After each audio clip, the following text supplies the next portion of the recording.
we kind of talked about some of these things maybe, but what are the dangers that you see facing the recent movement of young Reformed Christians?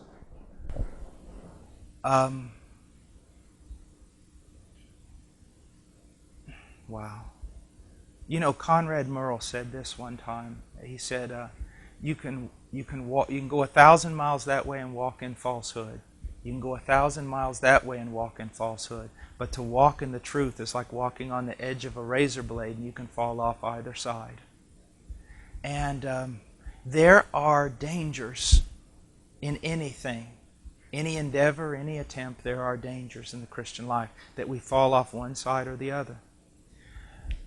The young guys who are serious about historical Christianity and truth and living out their faith in the context of 2,000 years of Christian history, the young men who have seen the Reformation truths and want to embrace them, I applaud that. But they need to understand something. There's more than the intellect in the Christian life. To grasp these things intellectually is one thing. For them to become realities in our life is another. To grasp these things intellectually is one thing. For them to become realities in our life is another. You sum up all of correct doctrine as it's revealed in Scripture, you still do not have Jesus. This is pointing us to Jesus, showing us who Jesus is. But it doesn't equate with a relationship, a living relationship with the risen Christ.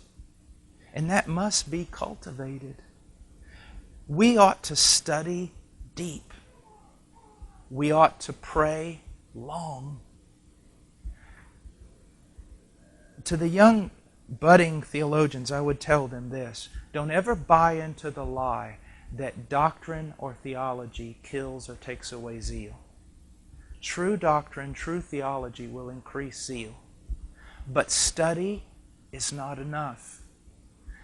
Most of the older men that I have talked to, one of their greatest regrets has not been that they did not study enough, but that they did not pray enough. If you're going to go for the deep truths, you must stay on your knees, or you are going to become large-headed, off-balanced, calloused, hard, and proud. But if you will couple your intellectual endeavors with that of prayer, if your intellectual endeavors will just be a means of knowing God, then you'll do all right.